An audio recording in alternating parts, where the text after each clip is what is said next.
जय श्री कृष्णा। मंगसर मास में श्रीमद् भागवत महापुराण रहस्य 7वां दिन हम सब मिलके सुनेंगे।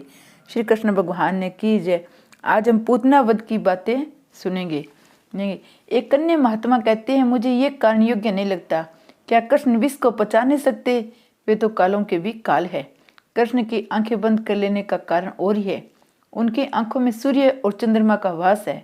महायोगी सूर्य मंडल को पार करके ब्रह्मलोक में जाते हैं। कृष्ण पूतना को ब्रह्मलोक में भेजने जा रहे हैं। ये देखकर सूर्य चंद्र को ठीक नहीं लगा। आपने कृष्ण तो वह तो विषपान कराने आई है, तो फिर उसको ब्रह्म गति क्यों दी जाए? ऐसा सोचकर आंखों ने पलकें बंद कर ली है। जीव को लक्ष्मी का उपयोग करने का कोई अधिकार नहीं है। जीव लक्ष्मी का उपयोग चाहे कर ले, उपभोग नहीं कर सकता। यदि वह उपभोग करने का प्रयास करेगा तो चांटा मिल जाएगा। अच्छाई तो इसी में है कि भगवान को सर्वोत्तम वस्तुएं अर्पित की जाए।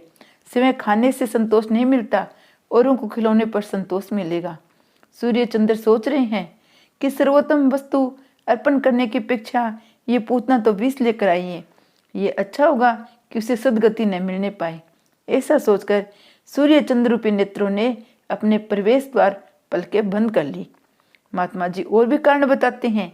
भगवान सोच रहे थे कि जब इस विषयवादिनी पूतना को मैं मुक्ति देने जा रहा हूँ, तो मुझे माखन मिश्री खिलाने वाले ब्रजवासियों को मैं कौन सी गति दूंगा, क्योंकि मुक्ति से बढ़कर देने योग्य अन्य कोई वस्तु मेरे पास है ही नहीं।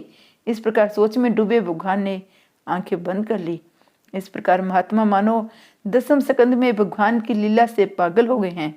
जीव गोस्वामी जो कभी किसी राजा के दीवान थे, कृष्ण प्रेम में पागल होकर लंगोटी भर पहने फिरने आए। सनातन गोस्वामी बंगाल के जमींदार थे और 10वें स्कंद का श्रवण करने पर कृष्ण भगवान के प्रेम में पागल हो गए और ताड़पत्र की लंगोटी पहनकर लीला निकुंज में राधे कृष्ण करते हुए घूमने लगे। हमने देखा भगवान रामचंद्र ने भी शूर्पणखा से आंखें मिलाई नहीं थी। रामायण की शूर्पणखा, भागवत की ही पूतना एक ही है। वे दोनों वासना ही है। कन्हैया अब तो 6 दिन का ही हुआ है। राधा जी अभी आई नहीं है। राम जन्म में तो सीता जी साथ थी, उनका देखा हुआ था, शूर्पणखा को उत्तर दिया था। किंतु इधर राधा तो अब तक आई नहीं है, तो किसको देखूं? पूतना आंखों के द्वारा ही मन में आती है। सुंदर विषयों को देखकर आंखें उनके पीछे भाग निकलती है। मन जानता है ये मेरा नहीं है, मुझे मिलने वाला नहीं है, फिर मैं पाप करता हूँ। पूतना काम वासना पहले आंखों में आती है और फिर मन में उतर जाती है। पूतना ने यशोदा से कहा, मैं तुम्हारे बालक को दूध पिलाऊंगी तो वह हष्ट पुष्ट हो जाएगा। यशोदा ने लाला को पालने से बाहर निकाला, पूतना की गोद में दे दिया। पूतना मासी उसे लाड़ प्यार करने लगी। कन्हैया तो जानता ही है ये लाड़ करने नहीं, मारने के लिए आई है। पूतना ने यशोदा जी से कहा, तुम्हें घर में यदि कुछ कामकाज करना है तो जाकर काम कर लो। बोली यशोदा घर के काम में लग गई। इधर पूतना ने लाला को दूध पिलाना शुरू कर दिया। कन्हैया तो दोनों हाथों से स्तन को पकड़कर बलपूर्वक दूध पीने लगे। कन्हैया को तो दूध के साथ साथ प्राण भी मानो पीना था। पूतना व्याकुल हो गई। वह रो रो कर कहने लगी, मुझे छोड़ दो कन्हैया, मुझे छोड़ दो कन्हैया। कन्हैया ने कहा, पूतना मासी, मेरे माता ने तो पकड़ना ही सिखाया है, छोड़ना नहीं सिखाया। मुझे पकड़ना ही आता है, छोड़ना नहीं। मैं आज तुम्हें छोड़ने वाला नहीं हूँ, मैं तो तुम्हारा उद्धार ही करूँगा। भगवान की मार में भी प्यारी है। परम आश्चर्य हुआ। पूतना ने 2 बार मुझे छोड़ दो कहा, मानो वह यह लोक और परलोक में से अपने आप को छुड़ाकर गोलोक धाम में ले जाने की प्रार्थना कर रही है। वह ऐता और ममता में से छुड़ाकर कृतार्थ करने को कह रही थी। पूतना व्याकुल हो गई। अतः स्वरूप नुसादार नहीं रहा, उसने राक्षसी रूप धारण कर लिया। वह आकाश मार्ग से कृष्ण को उड़ा ले चली तो कंस के बगीचे के एक वृक्ष पर कन्हैया ने पूतना को गिरा दिया। वह वृक्ष पर गिरी तो वह वृक्ष भी टूट पड़ी। पूतना और वृक्षों के गिरने से एक बड़ा धमाका हुआ। अविद्या के कारण षड विकार उत्पन्न होती हैं। राक्षसी के वस्तल पर कन्हैया विराजमान था। धमाका सुनकर गोपियां दौड़ती हुई आई, यशोदा को कोसने लगी, हमने कितनी मिन्नतें मानी थी, तब कहीं तुम्हें पुत्र हुआ और तुम्हें तो इसकी कोई कदर कीमत ही नहीं है। यशोदा ने गोपियों का उलाहना सुनकर आंखें नीचे कर ली। उन्होंने कहा, ये मेरा पहला ही बालक है, मुझे बालक के लालन पालन का अनुभव नहीं है, सो भूल जाती हूँ, अब आपका कहना मानूंगी। गोपी ने कहा, किसी अनजानी प्राय स्त्री को अपना बालक कभी नहीं देना चाहिए। होना था सो हो गया, अब हम घर लौटे। कन्हैया की नजर उतारी। लाला को गाय बड़ी प्यारी है। एक गंगी नाम की गाय तो लाला की झांकी पाए बिना कभी पानी तक पीती नहीं थी, घास भी नहीं खाती थी। जब गोपाल उसे मनाते हुए थक जाते तो यशोदा के पास आते, कहते, माता जी गौशाला में कन्हैया को ले जाना है। लाला के दर्शन होने के बिना गंगी घास नहीं खाती, ना पानी पीती है। अनशन उपवास करने के वाले शरीर हल्का फुल्का हो जाता है, मन में सात्विक भाव हो जाता है। विधि पूर्वक उपवास करने से पाप जल जाते हैं। बड़े बड़े ऋषि मुनि जब हजारों वर्ष तक तपस्या करने के बाद भी प्रभु के दर्शन पा नहीं सके तो गायों का जन्म लेकर गोकुल में आ बसे।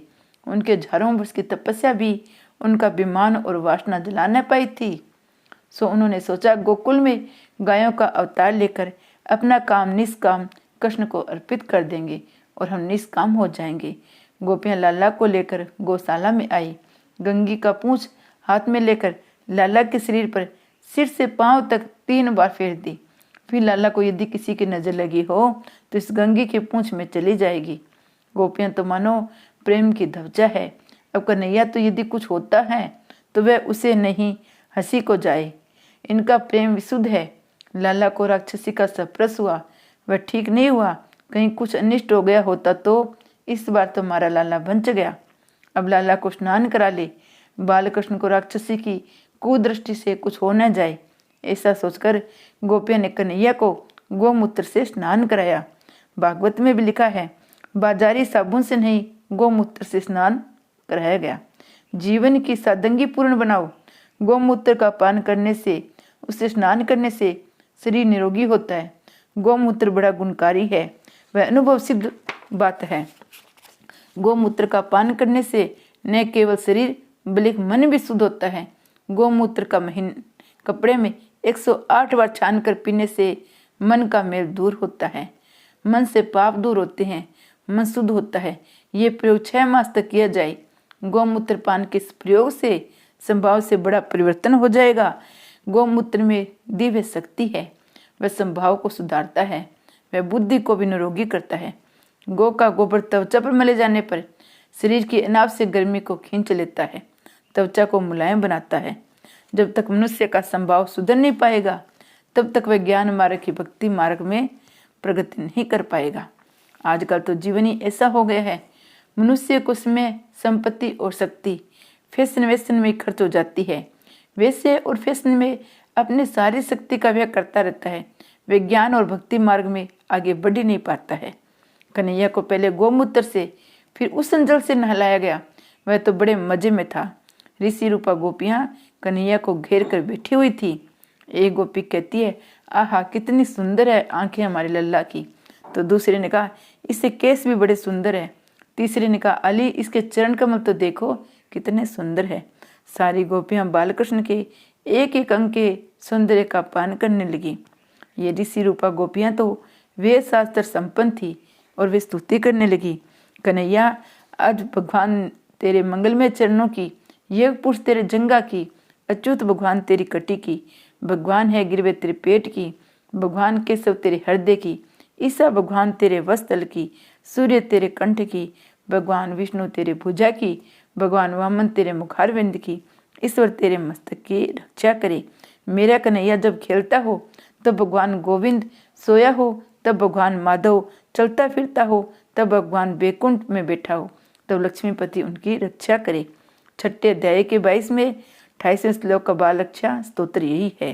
गोपियां वैसे तो जानती नहीं थी, जिस भगवान को वे प्रार्थना कर रही है वह तो कन्हैया खुद ही है।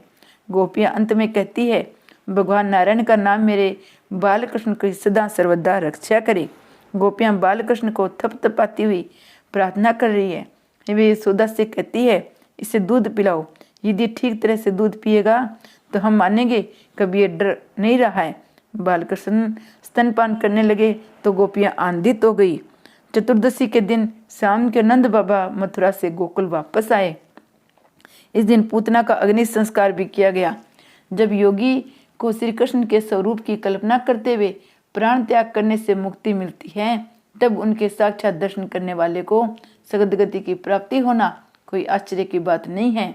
श्री कृष्ण बड़े दयालु है।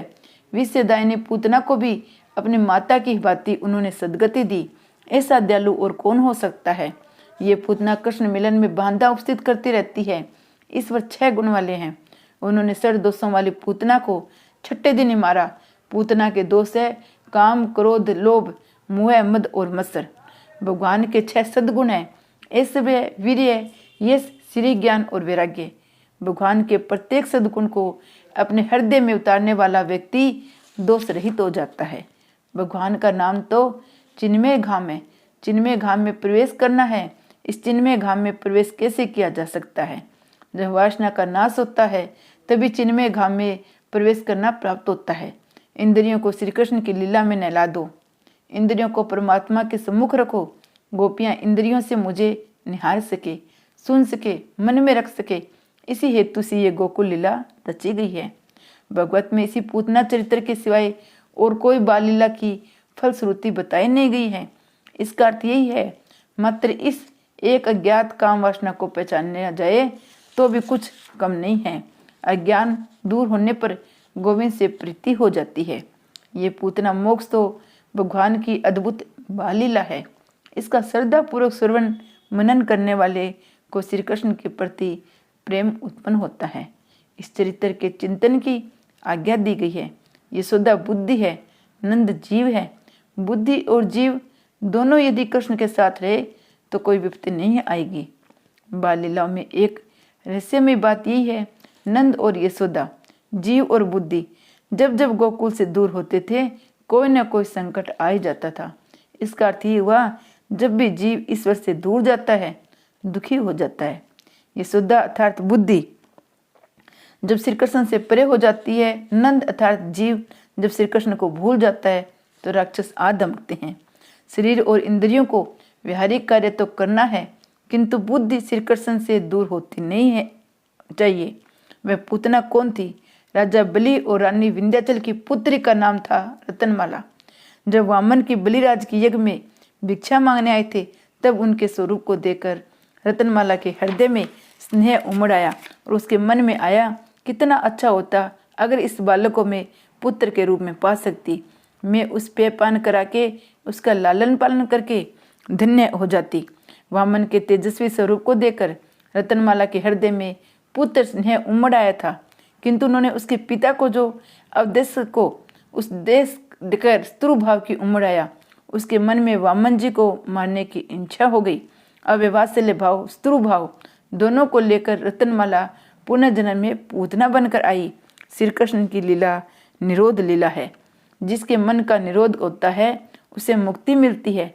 जब तक मन में वासना और विरोध होगा तब तक निरोध नहीं हो पाएगा। जब तक किसी भी वस्तु में सूक्ष्म वासना भी रह गई होगी, मन का निरोध नहीं होगा, फलतः मुक्ति भी नहीं मिलेगी। जय श्री कृष्ण भगवान।